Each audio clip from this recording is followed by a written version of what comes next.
Good evening and welcome to Counterculture with Danielle D'Souza-Gill. The culture's gone crazy, media's gone mad, and reason has become repugnant. Here, we focus on facts and how to fight back. Tonight, we'll be talking about two key issues, our Second Amendment and COVID-19. You might be wondering what our Second Amendment could possibly have to do with COVID-19. Well, that's what we'll be diving into. It's no secret that COVID has led to ever-increasing government control. Just think about all of the restrictions Democrats put in place in 2020. Having to wear a mask everywhere you go, airports, grocery stores. Literally, we have been covering our faces for a year and a half so far, and it doesn't look like masks are going away anytime soon. It could be years until we stop wearing masks on planes. You can't travel without them in most cases because you'll be thrown off the plane and potentially barred from flying again on that airline. In 2020, we saw unprecedented lockdowns where you need to stay in your home. It wasn't just 15 days to slow the spread. People were unable to have funerals and weddings. If you planned your wedding, you likely had to cancel it and make it a year later, and even then likely faced restrictions. Many who were sick couldn't have any visitors. Many have described having COVID as a lonely experience. Many of the elderly have long feared dying alone, and sadly, some had to go through this because of these horrific rules. Pregnant women around the country were forced to give birth alone last year in many areas as well. For some time, family members couldn't support the woman giving birth, holding her hand and so on. For over a year, really even leading up to this summer, we saw draconian shutdowns of small businesses, unable to operate for months. The government deems what is essential, and if they don't deem your business essential, your livelihood is out the window. Everything you've worked for your entire life. If you're not an essential business, you were shut down for months, of course, depending on where you were in a red or a blue state. Abortion clinics flouted orders to shut down and continued operating while churches were closed. Soon we'll see vaccine passports in places like New York City. Biden and other Democrats have been initiating an intense push for everyone to be vaccinated. Meanwhile, Obama recently celebrated his birthday with a big blowout bash. He's seen partying with no mask, others without masks, no social distancing. They're living the life. As seen in photos, Obama was dancing without his mask on the dance floor. Rapper Trap Beckham shared photos on social media and described the party as epic. He said Obama, quote, danced the whole time, but was allegedly asked to delete the posts once Obama faced backlash. Singer Erykah Badu posted a video of herself dancing beside maskless Obama, and she too was later asked to delete it. Obama's team claimed this would be a small get-together due to the Delta variant, saying, "Due to the new spread of the Delta variant over the past week, the President and Mrs. Obama have decided to significantly scale back the event to include only family and close friends." However, drone images of a massive tent with celebrities like Beyoncé and Jay-Z, Steven Spielberg, Bradley Cooper, Stephen Colbert, Bruce Springsteen, and Tom Hanks show otherwise. Democrats force you to isolate in your home on your birthday, but they wouldn't dream of doing the same thing. You think every Democrat is social distancing? Of course not. This reminds me of Nancy Pelosi getting her hair done in California when the salons were shut down. You couldn't get yours done, but she could. Or Gavin Newsom and his friends living it up at French Laundry. You couldn't go out to eat with friends, but he was having a blast. In 2020, the government has gained even more power and control over our daily lives. So as the government is ever encroaching on our lives, where will it stop? If the government can take away our rights for our own good, for our health, they can take away our rights for any reason, especially if taking away those rights gives them more power, which it always does. Democrats have had their sights set on the Second Amendment for years. From Biden's executive orders limiting our Second Amendment in April, including stopping the sale of guns that do not have a serial number and cannot be tracked. Biden wants to curtail their use, mandating that serial numbers be stamped on each part. Biden himself has reiterated his commitment to gun control just a few days ago on the anniversary of the El Paso shooting, saying, quote, "We are taking action to reduce online radicalization and recruitment to violence. We're also disrupting the networks that inspire such violence." This shows the left's commitment to an ever-growing government that is watching over us, tracking our weapons, tracking our conversations. what groups we're in on social media. The left even describes a massively popular organization like the NRA as extremist. COVID has created a pretext for this government control, and while the Democrats have been focused on using COVID as an excuse to strip us of our constitutional rights, soon they won't even need COVID as an excuse to do so. That's how bold they are and how bad this is all getting. We can't allow our freedoms to be turned over. Our Second Amendment is in our Constitution, not because of hunting, not because of sport, but because guns protect us. Guns are for self-defense. They are the great equalizer, allowing a small woman like myself to be able to defend myself against an attacker. Are women who are physically weaker than men or the elderly supposed to be vulnerable without the ability to defend ourselves? No. And even more important than this, guns are important enough to be in our Constitution because they allow us to defend ourselves from a tyrannical regime. The government is not intended to be our overlord, but works for us, the people. And in order for the people to be fully protected, we cannot rely on the government. We need to bear arms. When a citizenry is unarmed, we are vulnerable and helpless to a tyrannical government. So if the left is trying to take our guns, what is the step one in their plan to carry this out? They'll do what they always do, which is make the issue not about guns, because they find when they do that, it's clear that the evidence is on our side as well as the Constitution. So instead, they'll make the issue about race. Race is always their fallback card. An argument some leftist academics are making is that guns are racist. Dr. Carol Anderson, chair of Emory University's Black Studies Department, asserts that the Second Amendment was designed and has been consistently constructed to keep African Americans powerless and vulnerable. Anderson has been met with very little pushback because most professors today are leftists, and the ones that lean conservative are afraid that if they push back, they'll be labeled as racist bigots. Anderson has received positive media attention from the likes of NPR, describing their interview with her as follows. Historian Carol Anderson uncovers the racist roots of the Second Amendment, as if her claims are facts in and of themselves.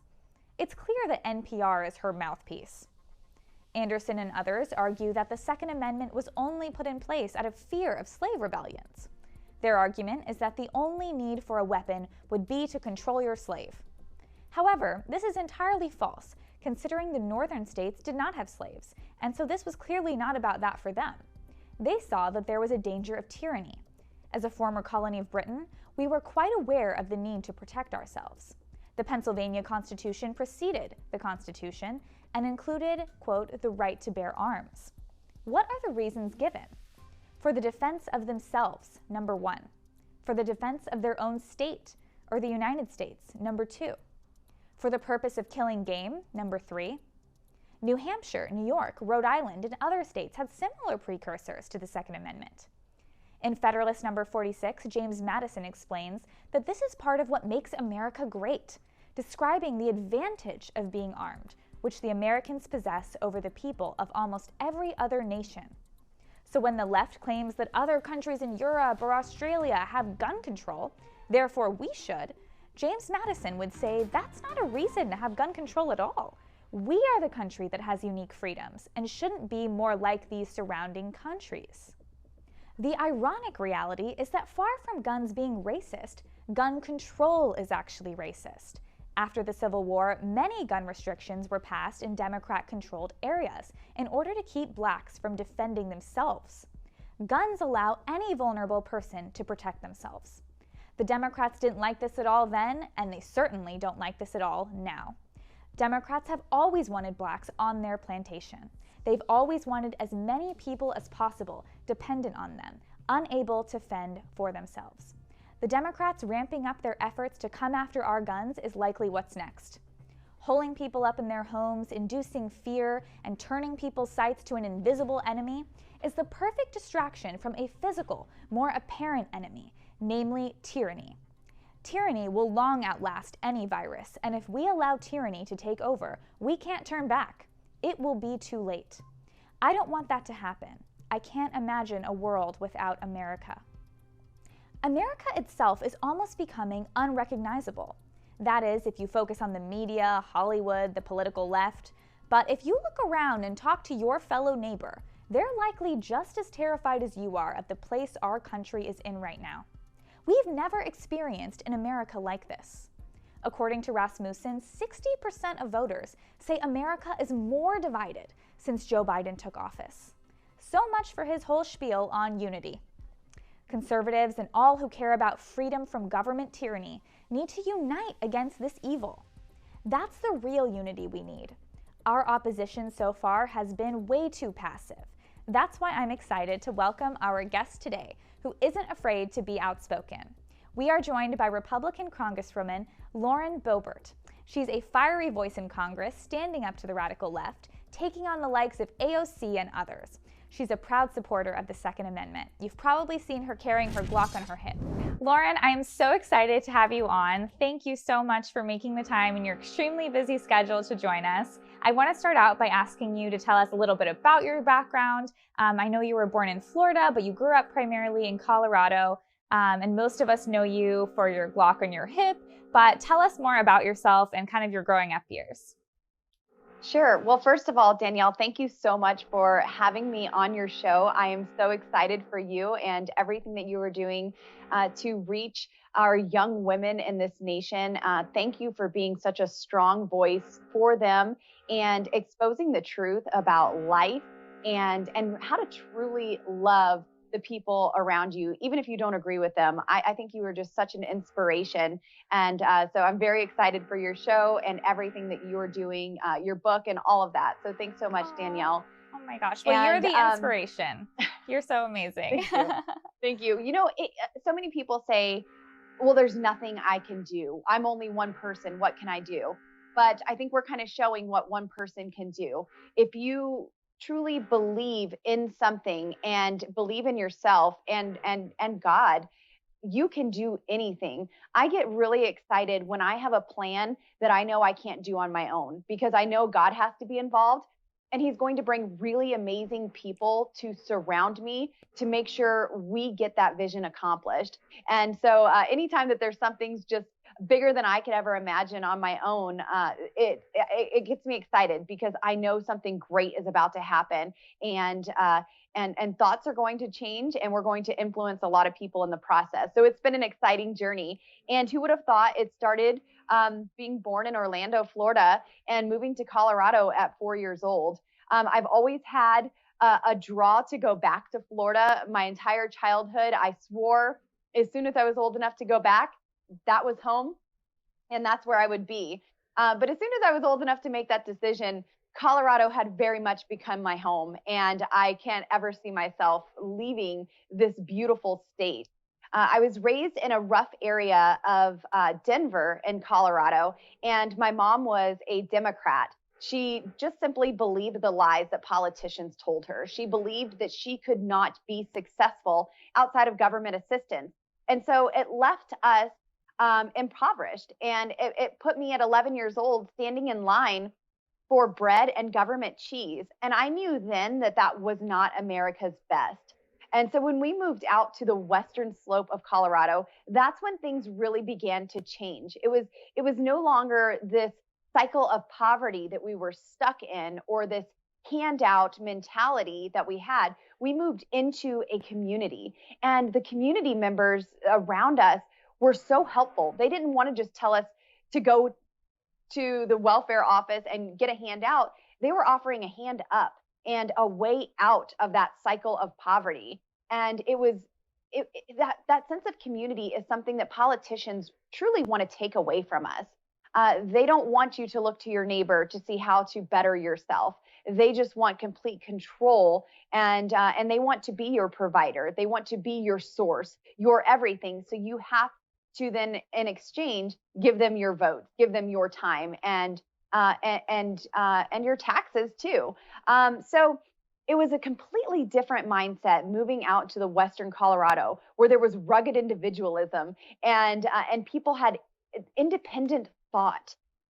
We see even through the 2020 pandemic, politicians did a really good job of saying we had to be separated from one another and isolated from our neighbors, isolated from our family even. They didn't have to, but we ought to. And we need to look to government for our source, our need, our guidance.